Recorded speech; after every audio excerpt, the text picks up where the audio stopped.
Walton smart fridge TVS ইনসাইটে আপনাদের স্বাগত জানাচ্ছি। আমি Sheikh Abdullah. Walton is a global brand. World class innovation নিয়ে ওয়ালটন এখন দেশের সীমানা পেরিয়ে পৌঁছে গিয়েছে 50টিরও বেশি দেশে। ওয়ালটন, ঘরে ঘরে বিশ্বজুড়ে। প্রিয় দর্শক, আমরা কথা বলবো আজকে একটি বিশেষ বিষয় নিয়ে। সেটি হচ্ছে বাংলাদেশের প্রতিষ্ঠান বিদেশ থেকে ঋণ নিয়ে খেলাফি হয়েছে, এবং এমন প্রতিষ্ঠান যেটি বাংলাদেশেও খুব বেশি আলোচিত, বেক্সিমকো গ্রুপ। আপনারা জানেন যে বাংলাদেশের ব্যাংক খাত থেকে ঋণ নেওয়া বা আপনার পুঁজিবাজার থেকে অর্থ উত্তোলন, নানান কারণেই এই গ্রুপটি আলোচনার মধ্যে রয়েছে, দীর্ঘদিন ধরেই আলোচনায় রয়েছে। এই প্রতিষ্ঠানটি বিদেশ থেকেও ঋণ নিয়েছে। জার্মান ভিত্তিক একটি প্রতিষ্ঠান থেকে ঋণ নিয়েছে 33 মিলিয়ন ইউরো। এরকম একটি বিপুল পরিমাণ ঋণ তারা এখন খেলাফি। এই প্রতিষ্ঠানের পাশাপাশি আরও একটি প্রতিষ্ঠান রয়েছে, তারাও বিদেশ থেকে ঋণ নিয়ে খেলাফি হওয়ার পথে। এই খেলাফি হওয়ার কারণে বাংলাদেশের ইমেজও কিন্তু বিদেশে এক ধরনের ক্ষুণ্ণ হচ্ছে। কিভাবে তারা এই ঋণ নিয়েছিল, কেন খেলাফি হলো, এখন আসলে সেই ক্ষেত্রে সরকার কি করবে, এই ঋণ কিভাবে তাদেরকে পরিশোধ করা যেতে পারে, এসব নিয়ে টিভিএসে একটি বিশেষ প্রতিবেদন প্রকাশিত হয়েছে। প্রতিবেদনটি করেছেন টিভিএসের বিশেষ প্রতিনিধি আবুল কাসেম। আমরা তার কাছ থেকে বিস্তারিত শুনব। আবুল কাসেম, আপনাকে স্বাগত জানাচ্ছি। আপনার যে স্টোরি, আপনি বলছেন যে বেক্সিমকো গ্রুপ এবং দেশবন্ধু গ্রুপ তারা বিদেশ থেকে ঋণ নিয়ে খেলাফি হয়েছে, এবং বাংলাদেশের বিনিয়োগ উন্নয়ন কর্তৃপক্ষ বা বাংলাদেশের দূতাবাসের কাছে তারা চিঠি দিয়ে বলছে যাদের কাছ থেকে ঋণ নিয়েছিল যে এই ঋণগুলো তারা কিভাবে ফেরত পেতে পারে।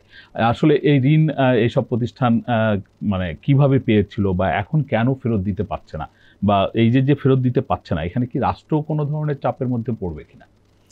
ধন্যবাদ আপনাকে। এখানে আপনি জানেন যে আপনার বেশ আগে থেকেই আমাদের দেশের কোম্পানিগুলো বিদেশ থেকে ঋণ নিচ্ছিল, এবং সরকারও একসময় এটা হচ্ছে বেশ উৎসাহিত করছিল, কারণ বিদেশে ঋণের সুদ হার কম এই কারণে। এবং এটা 2009-10 থেকে 2009 আওয়ামী লীগ সরকার আসার পরে এই প্রবণতাটা ব্যবসায়ীদের আরও অনেক বেড়ে গেছিলো। এবং আপনি জানেন যে একসময় আমাদের দেশে ব্যাংক ঋণের সুদ হার 16-17%, 18% ছিল।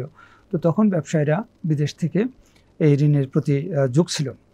তো আমাদের যে বেক্সিমকো গ্রুপ, এই লোনটা ঠিক বেক্সিমকো গ্রুপ না বলে বেক্সিমকো লিমিটেড বললে ভালো, কারণ বেক্সিমকো গ্রুপের আন্ডারে অনেক প্রতিষ্ঠান আছে। এর মধ্যে বেক্সিমকো লিমিটেড হচ্ছে তাদের টেক্সটাইল এবং হচ্ছে অ্যাপারেল ইউনিট, যেটা সেখানে প্রায় 14-15টি প্রতিষ্ঠান আছে। এই 14-15টি প্রতিষ্ঠান মিলে হচ্ছে বেক্সিমকো লিমিটেড। এই বেক্সিমকো লিমিটেড হচ্ছে জার্মানির আইএনজি ব্যাংক থেকে। আইএনজি ব্যাংকটা মূলত হচ্ছে ডাচ ব্যাংক, নেদারল্যান্ডের ব্যাংক, কিন্তু জার্মানিতে তাদের শাখা আছে। তো সেই জার্মান থেকে তারা হচ্ছে 33 মিলিয়ন ইউরো 2022 সালে লোন নিয়েছিল। এটা হচ্ছে ইসিএ টার্ম লোন হিসেবে তারা নিয়েছিল, এবং এই লোনটা এখন খেলাপি হয়ে গেছে। তো জার্মানির ওই ব্যাংকটি তারা হচ্ছে আমাদের বিডাকে চিঠি দিয়েছে যে তোমার দেশের কোম্পানি বেক্সিমকো লিমিটেড তারা আমাদের কাছ থেকে এই লোন নিয়ে এখন ফেরত দিচ্ছে না। তো এক্ষেত্রে হচ্ছে সরকার বা বাংলাদেশ ব্যাংক কী পদক্ষেপ নিয়েছে বা নিবে, এই বিষয়ে তারা জানতে চেয়েছে। আপনি জানেন যে বিদেশি ঋণ অনুমোদনের জন্য একটা কমিটি আছে, সরকারের উচ্চ পর্যায়ের একটা কমিটি। এই কমিটিতে বাংলাদেশ ব্যাংকের গভর্নর এই কমিটির প্রধান, এবং বিডার যিনি এক্সিকিউটিভ চেয়ারম্যান তিনিও এই কমিটিতে আছেন, এবং আরও বিভিন্ন সংস্থার প্রতিনিধি এই কমিটিতে আছে। এই কমিটির সর্বশেষ মিটিংয়ে এই চিঠিটা নিয়ে আলোচনা হয়েছে। এখন আমাদের যে বেক্সিমকো লিমিটেড, এটা কিন্তু গত বছরের 5 অগাস্ট শেখ হাসিনা সরকারের পতনের পর এই কারখানার শ্রমিকদের বকেয়া বেতন হচ্ছে বকেয়া পড়ে যায়। শ্রমিকরা ফ্যাক্টরিতে আগুন ধরে দেয় এবং ব্যাপক আন্দোলন সংগ্রাম চলে। তো এর প্রেক্ষিতে সরকারের একটা উপদেষ্টা পরিষদ আলাদা একটা কমিটি গঠন করে যে বেক্সিমকো ইন্ডাস্ট্রি নিয়ে কী করা যায়, এবং তারা দীর্ঘ মিটিং করে শ্রমিকদের দেনা পাওনা সরকারের টাকায় পরিশোধ করে দিয়ে ফ্যাক্টরিগুলি পার্মানেন্টলি বন্ধ করে দিয়েছে। এবং এই বেক্সিমকো লিমিটেড তাদের এই কারখানা এখন চালু করার কোনো সুযোগ নেই। আচ্ছা, এই যে বন্ধ হওয়া কারখানাগুলো, তার মধ্যে বেক্সিমকো লিমিটেডের এই 14টা কারখানা হচ্ছে বন্ধ হয়ে গেছে। এই মানে বেক্সিমকো টেক্সটাইল অ্যাপারেলস মিলে হচ্ছে 14টা ফ্যাক্টরি। এই 14টা ফ্যাক্টরি মিলে হচ্ছে তাদের নাম হচ্ছে বেক্সিমকো লিমিটেড। এটা হচ্ছে আপনার এই বাংলাদেশ ব্যাংক হচ্ছে তাকে এই নামটা একসময় দিয়েছে, যেহেতু হচ্ছে যে এই কোম্পানিগুলো প্রায় একই ধরনের কাজ করে। কেউ সুতা থেকে কেউ তুলা থেকে সুতা বানায়, কেউ সুতা থেকে কাপড় বানায়, এবং কেউ রেডিমেড গার্মেন্টস করে। সেই কারণে সবটি ফ্যাক্টরি মিলে হচ্ছে বেক্সিমকো লিমিটেড নাম দেওয়া হয়েছে। তো এখন তাদেরকে আসলে এই অর্থ পরিশোধ করার সক্ষমতা আমাদের দেশ থেকে নেই। এখন বেক্সিমকোর যদি বিদেশে কোথাও কোনো সম্পদ থাকে বা বিদেশের কোনো ব্যাংকে যদি টাকা পয়সা থাকে, সেখান থেকে হয়তো তারা পরিশোধ করতে পারবে। কারণ তারা শ্রমিকদের বেতন দিতে পারছিল না বলে হচ্ছে সরকার তাদের কিন্তু বেতন দিয়েছে। আবার এই জনতা ব্যাংকে, শুধু জনতা ব্যাংকে হচ্ছে বেক্সিমকো লিমিটেডের প্রায় 28,000 কোটি টাকা ঋণ ছিল, যেটা এখন খেলাপি হয়ে গেছে। এবং এই বেক্সিমকো লিমিটেডের টোটাল অ্যাসেট বিক্রি করেও কিন্তু ব্যাংকের এই টাকা পরিশোধ হবে না।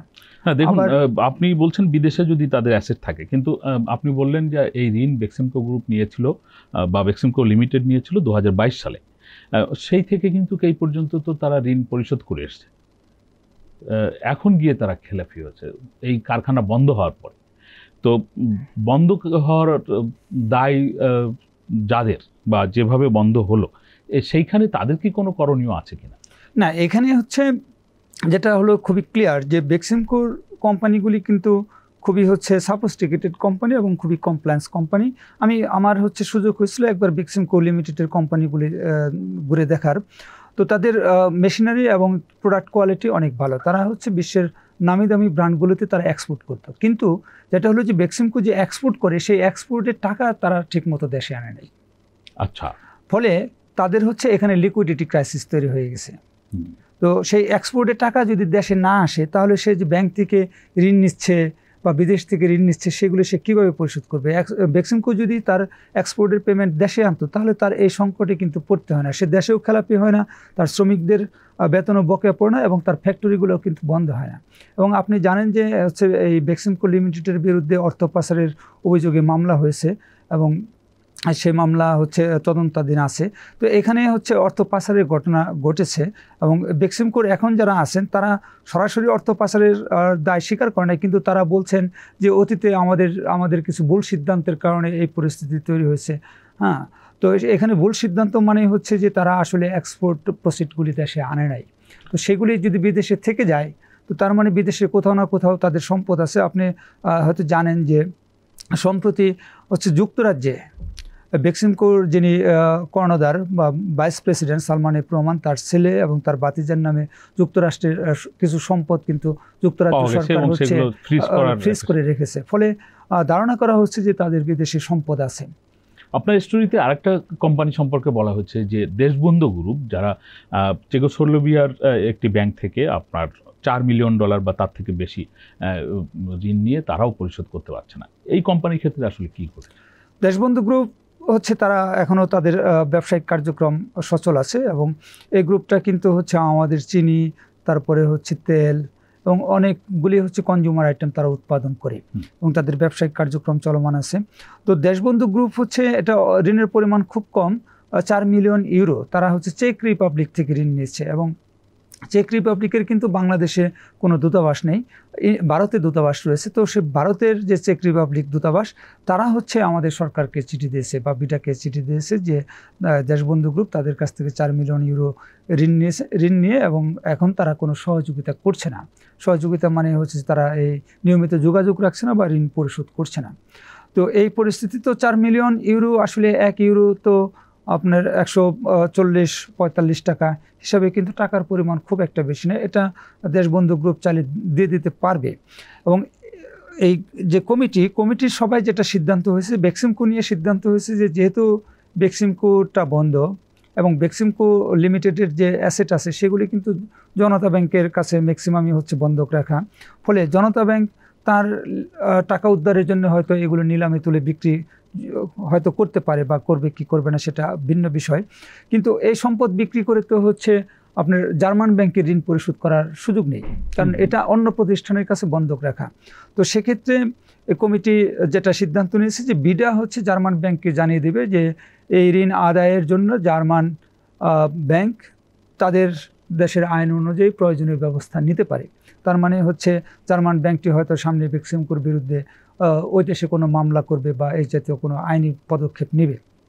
আর দেশবন্ধু গ্রুপের ক্ষেত্রে যেটা ডিসিশন হয়েছে যে বিডা হচ্ছে চেক রিপাবলিককে একটা চিঠি দিবে যে আমাদের যে দেশবন্ধু গ্রুপ যারা হচ্ছে অসহযোগিতা করছে ঋণ নেওয়ার পরে, তারা যাতে হচ্ছে এই প্রতিষ্ঠানের যে চেক রিপাবলিকের কনসার্ন প্রতিষ্ঠানের সাথে যোগাযোগ রক্ষা করে ঋণটা পরিশোধের উদ্যোগ নেয়, সেজন্য হচ্ছে বিডা কাজ করবে। আপনার কাছে আমার শেষ কোশ্চেন, আপনি সর্বশেষ যেটা বলছিলেন যে বিডা জার্মান ব্যাংককে জানিয়ে দিবে যে তারা যাতে আইনি পদক্ষেপ নেয়।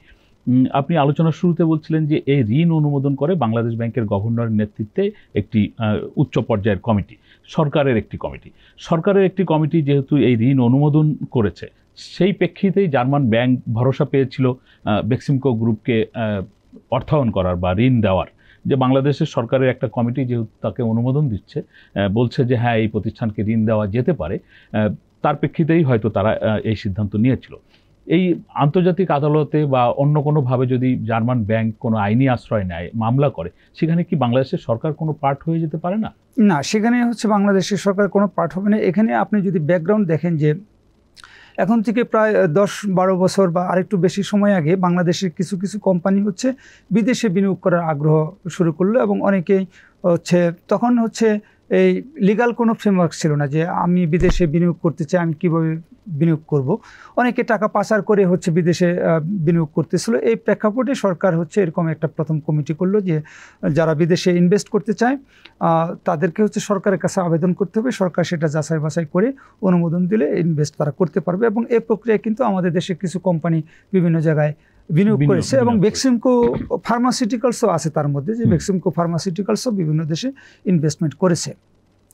তো ওইখান থেকে এই কমিটিটা আসছে। এই কমিটিটা কিন্তু হচ্ছে আপনার বিদেশের কোনো প্রতিষ্ঠানকে সুপারিশ করতেছে না যে তুমি আমার দেশের এই প্রতিষ্ঠানকে ঋণ দাও, বরং বাংলাদেশের যে ব্যবসায়ী প্রতিষ্ঠান বিদেশ থেকে ঋণ নিতে চাচ্ছে তাকে হচ্ছে অনুমতি দিচ্ছে যে তুমি লোনটা নিতে পারো, বিদেশ থেকে টাকা নিতে, হ্যাঁ তুমি লোনটা নিতে পারো। এখানে জাস্ট হলো দুই পক্ষ, বাংলাদেশের কোম্পানি এবং বিদেশি ঋণদাতা কোম্পানি, এদের মধ্যে হচ্ছে সম্পর্ক নেগোসিয়েশন হবে, এবং ইন্টারেস্ট রেট, তারপরে হচ্ছে রিপেমেন্ট পিরিয়ড, সব কিছু তাদের মধ্যে। এখানে সরকার বা বাংলাদেশ ব্যাংক বা বাংলাদেশের কোনো ব্যাংক কিন্তু এইসব ঋণের গ্যারান্টার না। এবং এক্ষেত্রে হচ্ছে আমি বাংলাদেশ ব্যাংকের কনসার্ন একজন অফিসারের সাথে আলাপ করছিলাম, তো তিনি আমাকে যেটা বলছেন যে এই যে বিদেশি প্রতিষ্ঠান যারা ঋণ দেওয়ার পরে ঋণ পাচ্ছে না, তারা যে চিঠি লিখতেছে, এসব চিঠি পাওয়ার পরে আসলে বাংলাদেশ ব্যাংকের বা বিডার কোনো কিছুই করার নাই। তারা আমি যে ঋণ নিয়েছে সে যদি না যায় সেক্ষেত্রে সরকারের কোনো দায় নাই, এইসব প্রতিষ্ঠানের কোনো দায় নেই, এবং তারা হচ্ছে কিন্তু আমাদের প্রাইভেট সেক্টর প্রতিষ্ঠানকে বাধ্য করতে পারবে না যে তুমি ঋণ নিয়েছো, তুমি কেন ঋণ দিচ্ছ না, এই ঋণ তোমাকে দিতে হবে। এটাই। ধন্যবাদ আবুল কাশেম আপনাকে। আমরা এতক্ষণ ধরে শুনছিলাম বেক্সিমকো গ্রুপ বিদেশ থেকে ঋণ নিয়ে তারা ফেরত দিতে পারছে না, তাদের কি কি ঘটনাগুলো ঘটেছে, তাদের কোম্পানি বন্ধ হয়ে গেছে, অথবা কিছু কোম্পানি তারা অন্য জায়গায় তাদের সম্পদগুলো বন্ধক রেখে ঋণ নিয়েছে, সেই সমস্ত সম্পদও বিক্রি করার সুযোগ নেই। আমাদের আলোচনা আপনাদের ভালো লাগলে আপনারা শেয়ার করবেন, লাইক করবেন। আপনাদের সকলকে ধন্যবাদ।